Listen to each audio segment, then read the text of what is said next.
Testing the limits, the startling images from California. Massive crowds gathering on the beach as a heat wave strikes. The governor pleading for social distancing. Arrest as protesters demand one beach be reopened. In Georgia, gyms, salons, and barbershops back in business. Several states set to ease restrictions starting tomorrow. And in Texas, one mayor moving forward, getting ahead of the governor. And companies across the country taking a hard look at what offices may look like, the new normal. The urgent demand for more testing across America as the death toll tops 54,000 in the U.S. In New York City, the plan to test 120,000 city employees for antibodies. Similar tests in L.A. and Boston, even as some question the reliability. We go inside the Air Force plan to dramatically increase testing. A do-it-yourself saliva swab they hope could be a game changer. Controlling the message. After touting his ratings, President Trump says he'll pull back from the daily coronavirus task force briefing. Overseas and in China, mounting fears of a second wave. The new city under lockdown and the new restrictions for Beijing. Tonight, where is Kim Jong-un? The mystery deepening. Not seen in 2 weeks. Rumors swirling about his health. Tonight, what we know. NBA rebound, the league which took the earliest action in pro sports to suspend their season, reportedly looking to reopen some practice facilities. The storm threat as we come on, heavy rain and high winds battering the Northeast tonight and into tomorrow. And reopen our campuses. The message tonight from one university president about the need to get students back to school in the fall and the roadmap for how to do it. From ABC News, this is ABC World News Tonight. And good evening. Thanks for joining us on this Sunday. I'm Tom Yamas. We begin tonight with several states moving to reopen and the urgent challenge now facing America. How to restart the economy without putting more lives at risk. New images tonight showing thousands packing beaches in Southern California as temperatures there soar. The governor pleading for them to maintain social distancing. Protesters gathering at a San Diego beach today demanding it be reopened. In Georgia, salons, barbershops, and gyms back open this weekend. Several other states set to ease restrictions this week. At the same time, Americans still lining up for food. These images from Chelsea, Massachusetts. New York Governor Andrew Cuomo announcing another 367 lives lost in 24 hours, though that is the lowest one-day total since March 31st. The race continues to increase testing in this country for antibodies and for new cases. It is a critical moment in the COVID-19 fight, and ABC's Marcus Moore leads our coverage from West Texas. Tonight, the growing pressure to reopen America nearing a boiling point. Thousands flocking to beaches, some defying stay-at-home orders. A searing heat wave putting big crowds in this open beach in Orange County, California, making it nearly impossible to social distance. This is America! In San Diego, police arresting at least 3 protesters for violating stay-at-home orders. In Georgia, some businesses starting to reopen on Friday, including barbershops, salons, and gyms. Mike Martino now requiring everyone in his gym to wear masks and spray down the machines with sanitizer. He says they had to reopen. They have families. They have to feed their children. They have bills to pay. They have mortgages. They have car payments. So we really wanted to start to get in so we could start getting some funds back into their pockets so they can actually, get back to some type of normalcy. Georgia not alone. South Carolina and Oklahoma lifting their orders already. And starting Monday, some businesses will reopen in Arkansas, Colorado, Mississippi, and Montana. Tennessee's orders expire on Thursday, but the state is allowing some businesses to reopen on Monday. Ohio and Texas lifting some restrictions on Thursday. The time has come to stop living in fear. In Texas, Dallas salon owner Shelley Luther vowing to remain open in defiance of state orders, tearing up a citation she received. I could be used as an example, or they'll go away, or I don't know. I'm not going to shut down. In Colleyville, the mayor also undermining the governor's order, allowing some businesses to reopen ahead of the current plan. It's time to reopen our businesses and help those who have been badly hurt by the shutdown. At Gloria's Latin Cuisine, people are flooding into the restaurant. We've actually had some people drive from surrounding communities coming all the way to our Colleyville location. Large groups gathering at this cafe, waiters wearing masks, and tables separated by 6 feet. Today, actually, I'm feeling very good. We got people coming in. Across the country, demonstrators rallying, armed protesters in St. Paul, and scenes like this in Providence and Las Vegas. I think the economic health is extremely important, and that's why we have to do this right the first time. Because if people get sick going to a casino here, then that's the worst publicity you could ever have. No one's going to want to come back. Is that what you're saying? That's right. Some governors also hesitant. In states like Maryland, which saw its deadliest day since the outbreak began, warning it is too early. I want to get our economy back open just as soon as we can, but I want to do so in a safe way. Michigan's governor defending her extension of the state's stay-at-home order to May 15th. We know that no one wants a second wave. It would be devastating for the health of our people and for our economy. And so we've got to be really smart as we re-engage. In New York, the epicenter of the outbreak, where the death toll is nearing 17,000, they've announced a two-phase plan to reopen the state without setting a date. And tonight, a glimpse of what the future might look like when states do reopen. Desks will be further apart. We'll see, hopefully, color coding on the floor as to where you walk and where you don't walk. We have to provide that safe 6 feet for every employee.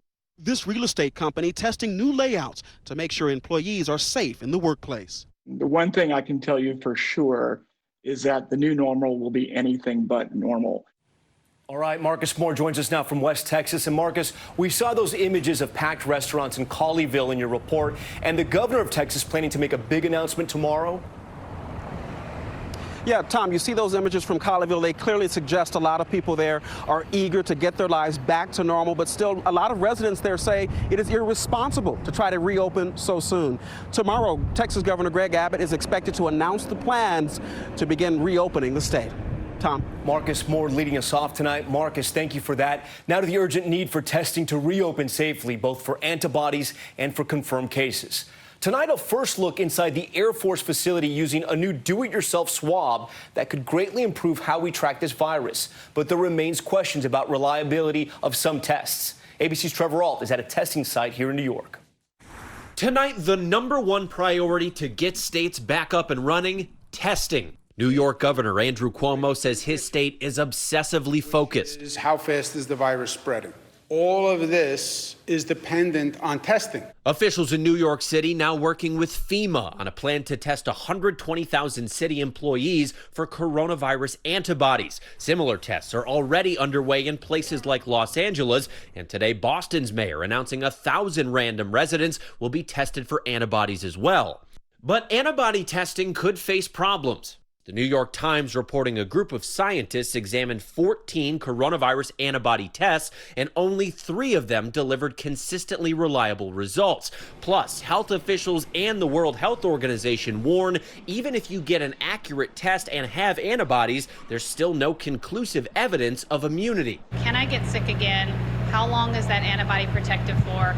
And until this virus has been around a long time, we won't know that. That as new diagnostic COVID-19 testing sites are popping up all over the country. In Iowa, first responders believed to be infected getting tested at this drive-through clinic. And in Delray, Florida, this site designed to help an underserved community of minorities. We're out here making sure that individuals who are the most under-tested have access to testing. The Air Force betting on new technology as it ramps up testing, funding this lab in Washington, D.C., where military personnel are supervised but take the new experimental saliva swab test by themselves and can get results in 24 hours or less. And that lab will be scaling to 50,000 tests per day of capacity over the next few weeks. The COVID Tracking Project says Saturday 300,000 COVID-19 tests were conducted, a one-day record for the U.S., bringing the country's total above 5 million. The intent is to continue to scale with the support of states and working with states to continue to scale testing. But at the same time, we have to realize that we have to have a breakthrough innovation in testing. All right, Trevor Ault joins us now from a testing site in Manhattan. And Trevor, you're reporting highlighting how critical testing is to reopening, and you're learning more about how that saliva self-test works we just saw in your report. Yeah, that's right, Tom. To take this test, you cough into your arm a few times to get fluid from your lungs up into your mouth and then administer that swab yourself. These tests are approved by the FDA, but you have to do them with the supervision of a medical professional because studies shows when this was done without supervision, there were a number of false negatives. Tom? All right, Trevor Ault with some new developments tonight. Trevor, thank you. Now to Washington, and no coronavirus task force briefing at the White House tonight after an angered President Trump tweeted, "What is the purpose?" with new fallout now over his suggestion that injecting a disinfectant could prove effective in fighting COVID-19. Here's ABC's Rachel Scott. After abruptly ending his coronavirus press briefing on Friday without taking questions, Mr. President, now the time for sarcasm. President Trump now says those White House news conferences are not worth the time and effort, blaming the media for hostile questions. At times, he has clashed with reporters. Nice and easy, nice and easy. Just relax. You know you're a fake. You know that. Your whole network, the way you cover it, is fake. You will never make it. Go ahead. And on Thursday, after hearing research about ways to kill the virus on surfaces and in the air, the president tossed out this idea. And then I see the disinfectant where it knocks it out in a minute, 1 minute. And is there a way we can do something like that by injection inside or almost a cleaning? So we'll see. But the whole concept of the light, the way it kills it in 1 minute, that's pretty powerful. Then turning to one of the top experts on his task force, Dr. Deborah Birx. Deborah, have you ever heard of that? The heat and the light relative to certain viruses, yes, but relative to this virus?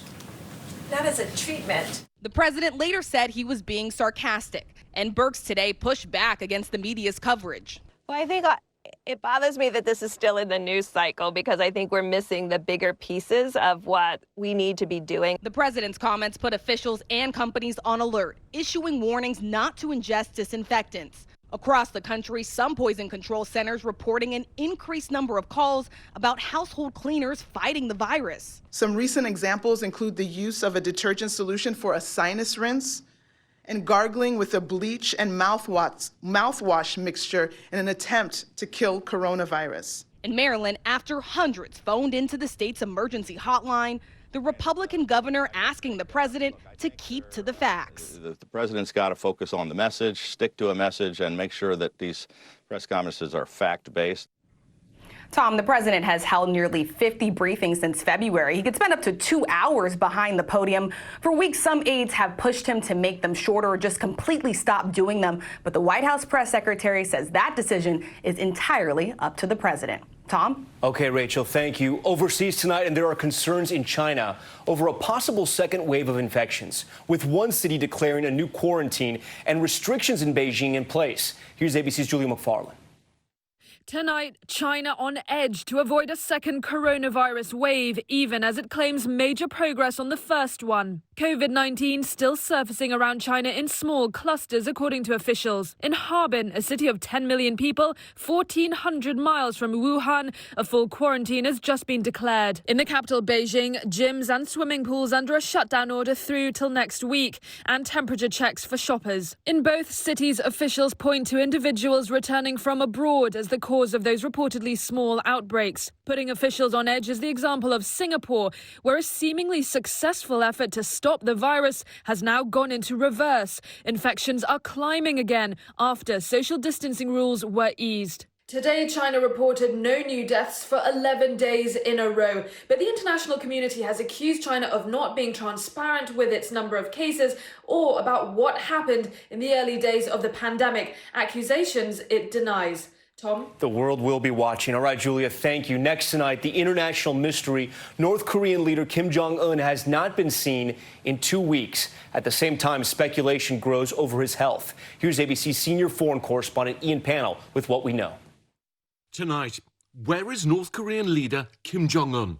Rumours and speculation about his health spreading. Here's what we know. He was last seen in public April 11th when he attended a meeting, according to state media. However, just 4 days later, April 15th, and Kim's absent from key celebrations marking the birth of his grandfather, North Korea's founder, Kim Il-sung. So it's now over 2 weeks since he's been seen in public.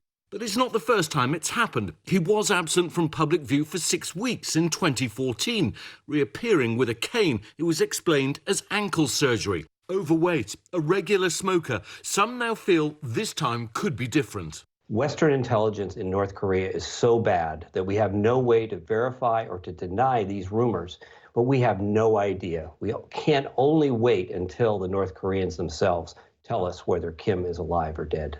Now the think tank 38 North has released these images